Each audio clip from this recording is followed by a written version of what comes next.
Silky's family was not in a good place. She was failing as a wife and mother, but her arrest was the last straw.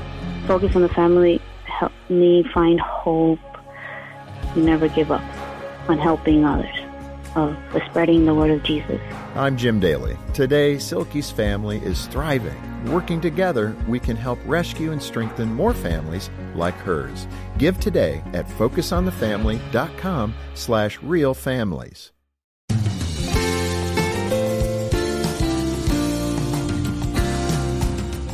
So I challenge women who are already in the culture, who are already excelling, don't let the culture dictate your values and your priorities. You can have a career, you can have it all, but I say all that God wants.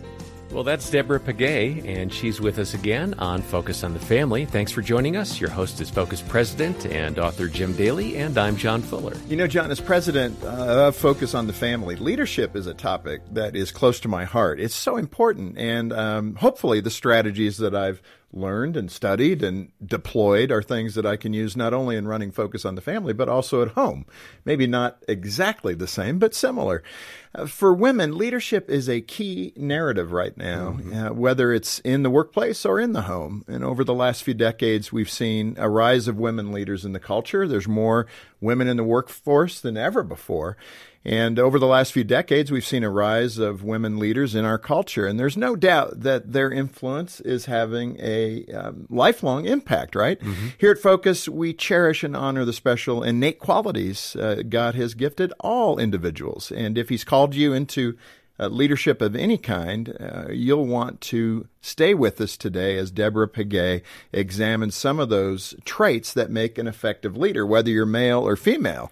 And I would lean into that. If you're a man, you're going to learn some good things too. Yeah, there are some great principles here for all of us. Deborah Pagay continues to be one of our most popular guests. She has spent many years as a leader in the corporate world. She's a CPA. She's written a number of books, including Lead Like a Woman, Gain Confidence, Navigate Obstacles, Empower Others. And we'll encourage you to stop by focusonthefamily.com/broadcast for your copy. Deborah, welcome back to Focus. Thank you so much. I'm so delighted to be here, guys. We're still doing this remotely, and I'm hopeful that sometime in the near future we'll have you back in person, but we'll do what we need to do in the moment. Let me start with your experience in various corporations. I mean, you have worked at the top of corporate America, and I'm sure learned many of the things we're talking about. You've coached a variety of women to do well in the workplace in their leadership roles. What have you observed when it comes to the differences in leadership styles between men and women? Jim, I've just seen women, some of them have decided that leadership is a man's domain. They've listened to the culture, but there are leadership differences, and I believe that God has given women some specific female traits that position them to excel in leadership, and I'm delighted to talk about those today. Yeah, that's great, and that's a good place to start, those traits and characteristics that strong leaders possess, and specifically what women bring to the leadership skill set. Let's start with a couple of those, collaboration and resourcefulness. Yes, I love the fact that we like collaboration. Even that word means to work together. And that's what we do. We like the concept of team, and we bring that to the table. We don't have a super ego that tries to drive in like the Lone Ranger. I can do it all by myself. We know that none of us is as smart as all of us. And so we like that. And we need to bring that to the table and not have to try to lead like a man. And that's the whole concept. Don't try to be a man. Don't try to emulate men. Bring your entire womanhood to the table. Now, you know, right at the onset here, we got to differentiate because some will misunderstand what you're saying. They think you're man bashing. That's not what you're saying, right? Women just bring different elements because they're wired differently. That one right there is a great example. Men tend to be loners. We do lead somewhat isolated at times. We got to make decisions that also can make a man a good decision maker because they get so many inputs and then they're ready to go. But women are collaborative and lead in that collaborative sense. That's your point, correct? That's exactly my point. I absolutely am against male bashing. I just believe, according to the scriptures, that God gave us equal authority in the garden. When He said to go and populate the earth, I can't imagine one of them saying, I'll do it my way, and the other saying, I'll do it my way. There's kind of only one way to do that. But no, I so appreciate that. Together. And that's Together, right. Do you want to touch on resourcefulness as another quality trait? How does that work differently with women and men in leadership? Because we don't mind looking for different ways to do things. We don't get stuck in it in one way to do it. And what I like about it is that we are very prone to just not looking to what we know, but we'll look for other people to help us. We'll reach out. What do you know? How can you bring what you have to the table and empower me as well? And so, but most of all, I think, and I'm not saying women do this exclusively and men do not. I want to preface everything I say with that. Yeah. These are traits that are uniquely feminine in some regard, predominantly feminine. Yeah. So we don't mind asking for help. You know that. You know we don't mind asking. And so I'm laughing because the old men never ask for directions problem, right? We won't stop and ask, hey, how do we get there? And that's not the way we want to do it. We're going to find our way. Let's move to another essential skill for strong leadership, and that's communication. I think, especially when you're working in an organization, a company, etc., communication is probably always the weakest link because people want to know more than typically management shares or may be able to share. I don't know. So speak to the communication leadership style.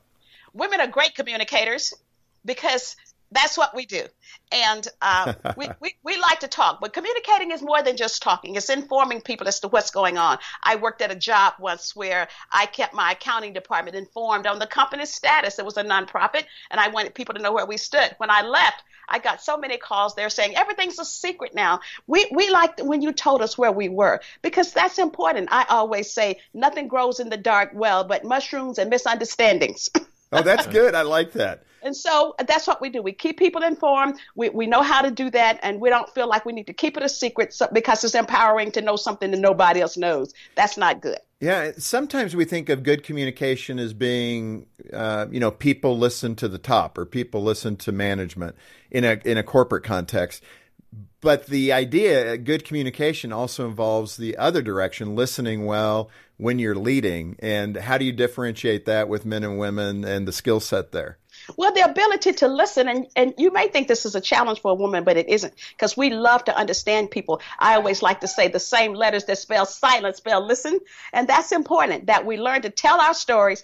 We learn to be vulnerable like that, encourage feedback, and there's nothing wrong with encouraging feedback. With any endeavor I do, I like to know, I lead my family, and I like to know, how's this working? How can we do it better? I want to be open to that kind of communication. That's communication as well, when we solicit that kind of feedback. Yeah.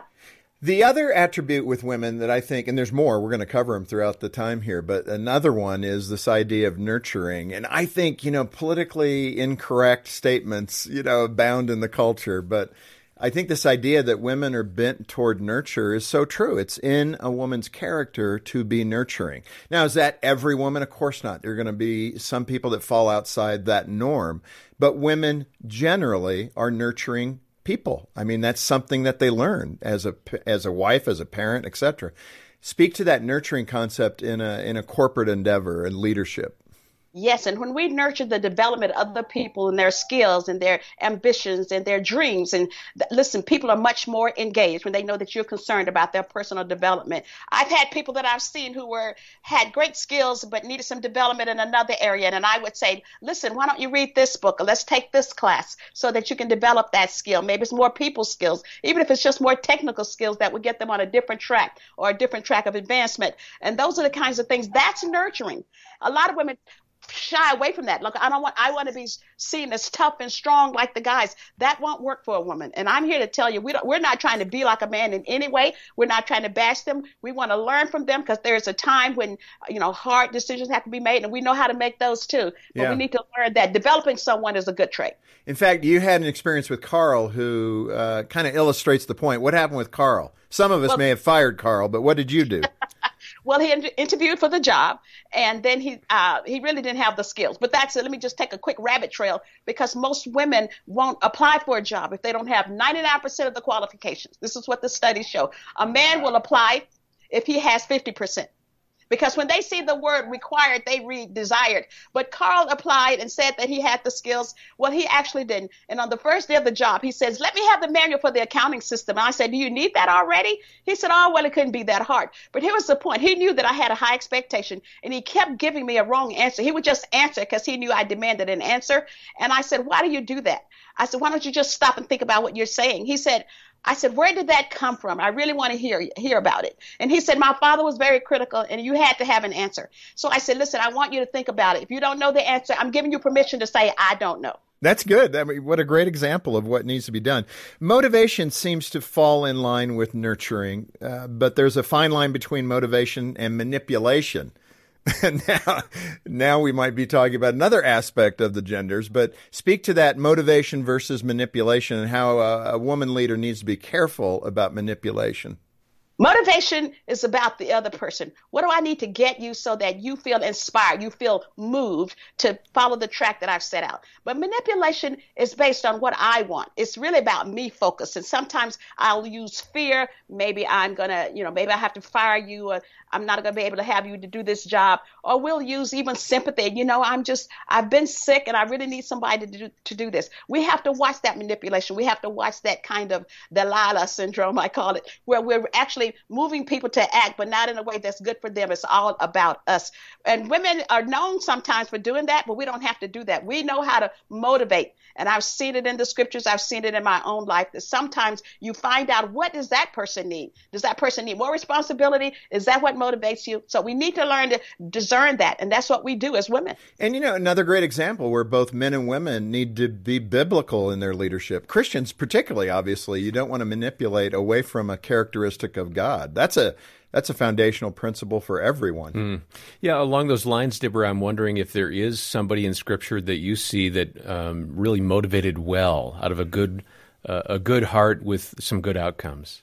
I love the story how Deborah motivated her army captain to say, listen, God has called you to do this. I'll go with you. He said, well, you got to go with me. She said, I'll go with you. And the point is that I want to get you to move, and keep that in mind. I'm trying to get people to move from one place to another. And a lot of times I need to inspire something in you to do that. And so that's where it really comes in. You using that intuition, that thing in me that says, this is what that person needs. That's what that person needs. I'm looking beyond what he's doing now. And I see here that this is something that could cause him to want to move in the direction I'm trying to lead him to.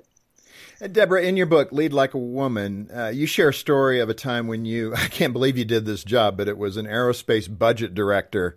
As a marketing person, can I just say, oh, my goodness. But why was that such a challenge for you? And how did your intuition and, God's grace in that regard serve you in that role, other than the patience to do it? I want to tell you that I was an affirmative action hire back in the day when they needed a Black person in a high visibility position. I had skills, but I didn't know that industry. And so there were times when I just didn't know. They hired a mentor, or they assigned me a mentor. She didn't really like that idea of mentoring me. But at any rate, there were times I would just say, God, help me with this job.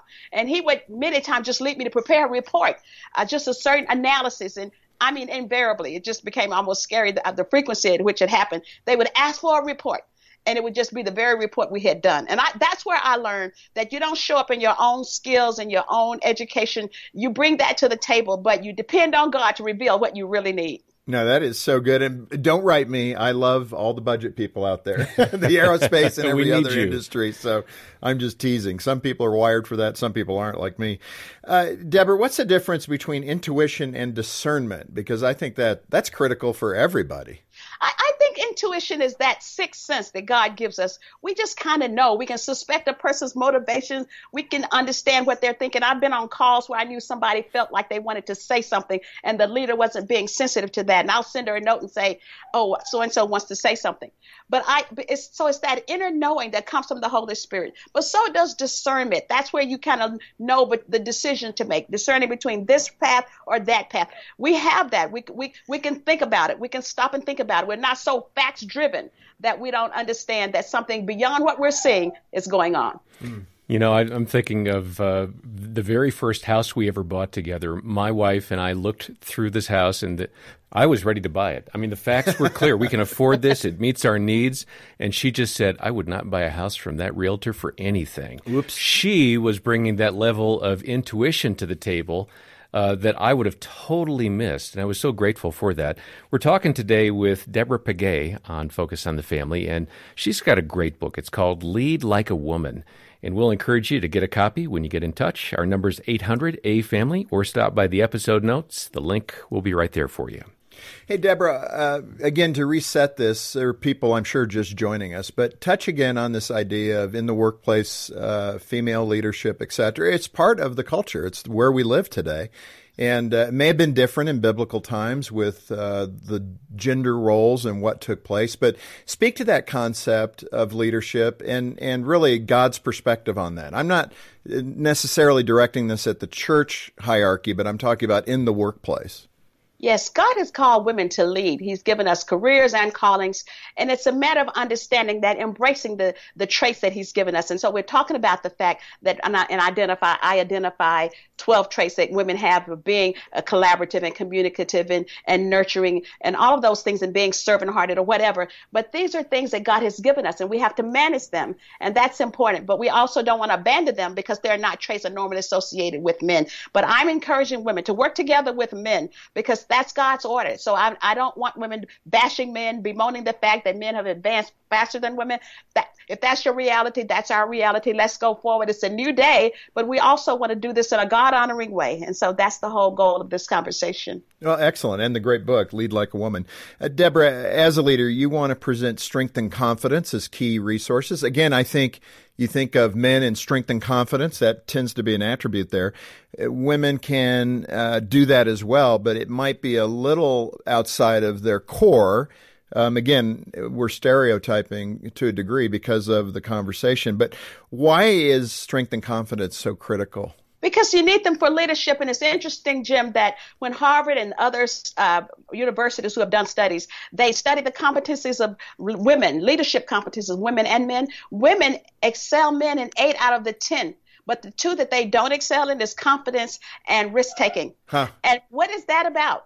Women have been challenged in developing confidence because a lot of times we've been told that that's not our role, and we apologize if God has called us to a role. And so we have to understand that confidence means with trust. And when we come to the table, not just relying on our own strength. I have to tell you that I was speaking somewhere, and the lady came up to me and she says, I'm going to be taking the CPA exam, and I am a nervous wreck. I said, why? She said, I just don't know. I said, listen, I don't show up in my own skills and abilities. I want to show up knowing that God has empowered me. If he has called me to do this work, I don't worry about whether or not I have the ability to do it. I just every day depend on him. And I learned that in a job where I didn't have all of the qualifications. Yeah, and that leads to the next part, which is resilience. I think, resilience is probably the greatest leadership trait because you have to get through difficulty, et cetera. How do women stack up with resilience in their leadership roles? We have the ability to keep bouncing back because emotionally we don't really get that devastated, but a lot of us tend to sulk. And so that's why we're going to manage that thing, that ability to just bounce back, to keep moving forward. If you're discriminated against because you're a woman, don't just throw up your hands and say, it's not for me. Just keep going forward. Just keep pushing forward. I'm loving reading the stories of women who are entering politics or who will be joining the White House staff or in Congress. A lot of these women have stories of having to just keep pushing back. You lose, but each time you push back, you develop more muscle. That's how it works in the gym, and that's how it works in leadership. You develop that by resisting pressure. You get stronger. Oh, interesting. Yeah, that's a great analogy. Deborah, you mentioned a trio of truths when it comes to problems. What are those, and what are the strategies for handling adversity? Well, I always say I call it the IRS of trouble. And you're going to have to know that adversity is commonplace, and we just have to get a mindset. We don't look for things to always go well. So I call it the IRS of trouble. The I is for inevitable. Trouble, adversity is inevitable. So don't expect things not to happen. Things are going to happen. You develop strength by resisting pressure, and that's the IRS. And then it's seasonal. When you have a mindset that this too will pass, no matter what, and sometimes even yesterday I was so overwhelmed with something I was doing, and I just stopped and I said, okay, God, what's the best use of my time in the next hour? What would you have me to do right now? And actually the answer was take a break, walk around the block. And so that's, we just have to have an IRS mindset towards trouble. Yeah, I think one of the great attributes of resiliency is flexibility. You had a great story in the book about the oak tree. Describe the oak tree story and how it proves flexibility wins. Well, it talks about the fact that it was just an example that we found how there was a reed and an oak, and the wind, as we're experiencing here in my hometown today, the wind just kept blowing the reed over and over, but it didn't break. But the oak finally gave in to the pressure and broke. You're seeing somebody say, blessed are the flexible, for they shall not be bent out of shape. But that's what we have to be, is flexible, and have a flexible mindset that says, okay, this may not be working, but maybe this will, and not just get stuck, because that's a good leader doesn't get stuck in my way. A good leader is available and open to a different way of doing things. And so when you have that kind of mindset, you don't get, I was working with someone yesterday who was just stuck, like, this is the way it has to be. And I thought, no, it doesn't. Deborah, values or principles define a leader. I mean, you have to have a guiding star. A lot of leadership courses will talk about the North Star and what you're aiming for and how you lead. What are some of the key values we should cling to, and how do we reconcile standing firm in our principles while remaining flexible? Back to that great word. Yeah, we got to be principle-driven leaders, and the studies show that women tend to be more focused on that. Not that men are unprincipled, but we're more likely to say, no, this is what I believe. And listen, we have to be known for our integrity and our fairness and all of those things that really move people forward. And so, and no matter what that is, we don't compromise, we don't backstab, not to say other people do, but we don't play those games that try to disadvantage somebody so that we can be advantaged. We know that promotion comes from God. According to Psalm 75, it comes from God. And so while we don't always get the promotions we want, but we know that we can ask, but we don't do things that compromise our principles, because that is important for a leader to be known as that. And when you are, people embrace you and want to follow you. Let's, at the end here, let's bring up the example, and that's Jesus as the servant leader. There's probably 400 books that have been written about that, but he demonstrated the concept of having that servant's heart. Of course, he washed the disciples' feet at the Last Supper. He demonstrated what he wanted them to do and how he wanted them to treat people by doing it himself for them. What benefits come from servant leadership as Jesus showed us? Well, the benefits are known, as you said. Many people have written about the fact that it pays to have a servant heart, but we serve. But here's the deal we have to watch. And again, I say these are traits that we have to embrace but manage. Women will overserve. And so we want to make sure that we come serving. We're willing to get our hands dirty. We're willing to get in the trenches. And that shows a certain amount of humility. But we have to really watch how we share our time and our talent, our treasure. Even in nonprofits or for-profits or in our community, we can't overserve, and we have to watch that, because I found when I went to work for a nonprofit, I kind of loved the fact that my car was the last one in the parking lot. I love the fact that they bragged that I was such a hard worker, and my husband said, "Why are you doing that?" Now when I peel the onion, I like the accolades that I got from working myself to death. Yeah, no, I get it. And you just have to be honest about that. So you got to balance that serving thing to make sure that you can say no. And I tell everybody, here's how to say no. You say, I have another commitment, because whatever it is, if the commitment is to yourself, you write it on your calendar, do not book. I put that on my calendar. So when somebody asks me to do something, I'll say, oh, I'm booked. If I'm booked, I booked it myself. It's my time. Yeah, no, that's good. Deborah, women can tend to be very perfectionistic. It's not a bad trait. It can be a difficult one to want to be perfect on everything you do, on the test, in your job. Speak to that woman who is striving for that perfection in everything she does. How does she balance home and work? I mean, you're touching on it there. Book that in your appointments, but there's so much going on there. It's so difficult. Then you start feeling guilty that you book that time in the appointment at 4 o'clock or 5 o'clock. But that woman who is striving for that perfection, how does she get out of that rat trap? Yes, because it is a killer, but you have to understand that perfectionism is rooted in fear.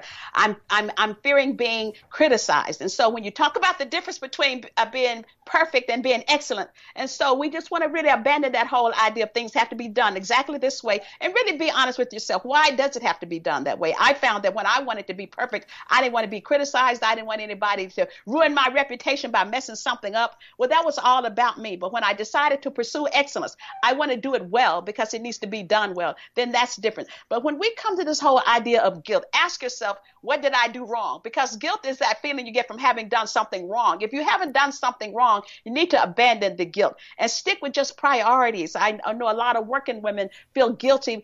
They have to leave home or leave their children or whatever, and yet they've been called to do things. And it's a matter of priorities. Priority should be your priority. And we know that in God's book and in the biblical perspective, family is priority. Darnell is my priority. That's why I don't book things on Fridays. That's my date night. But that doesn't mean I can't have a career because I have date night. I just make sure the priority is always a priority, and I don't listen to the culture to set my priorities. I had a high-paying job, and when I decided to quit because my husband was telling me, I believe God is telling you to go in this direction, people said, but you're the first woman who ever did that. You're representing all women. No. You represent yourself. You represent your commitment to God. And so I challenge women who are already in the culture, who are already excelling, don't let the culture dictate your values and your priorities. You can have a career. You can have it all. But I say all that God wants. I don't want it all as society defined it. I want all that God has for me at his timing. Sometimes we can't have it all at once. That's why we have to be sensitive to what God is saying. You can pursue this now because your children are gone, or you have that coverage, you have good spousal support or whatever. Deborah, this has been so good. And I hope people are hearing you weave spiritual truth, biblical truth, godly truth into what we're talking about when it comes to women leading in the workplace. Lead Like a Woman. What a great book, full of biblical principle. Thank you so much once again for being with us and bringing a perspective that we just don't hear a lot about. Well done. Thank you so much. And Jim, I so appreciate Deborah's messages. She has so much wisdom to share, and these leadership principles can be applied really to just about any situation. I agree, and this is why Focus on the Family is here. We want to give you the tools you need to stand for God and honor Him in all you do.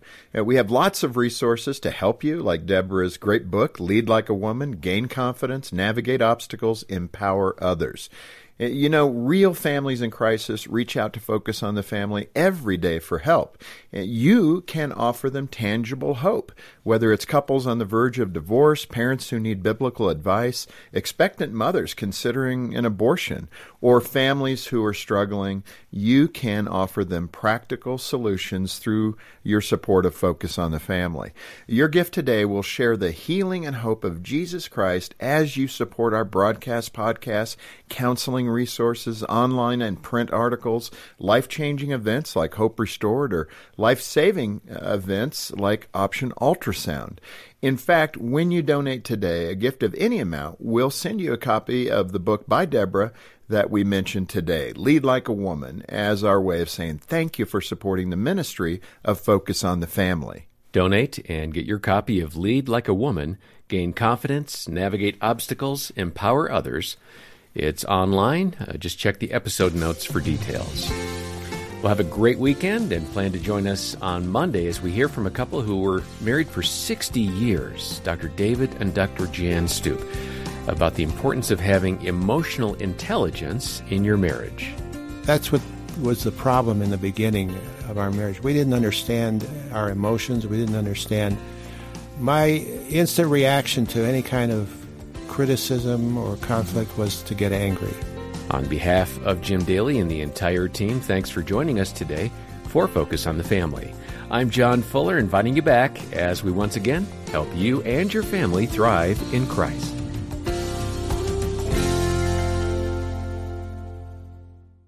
A tight-knit group of girls gets through life's trials with each other and God in the Riverbend Friends book series from Focus on the Family. In these highly anticipated releases, teen girls discover ways to handle the pressures of fitting in, dealing with family relationships, appreciating their self-image, and managing social media stress during middle school and high school. Find out more about the first two books in the Riverbend Friends series at focusonthefamily.com/riverbendfriends.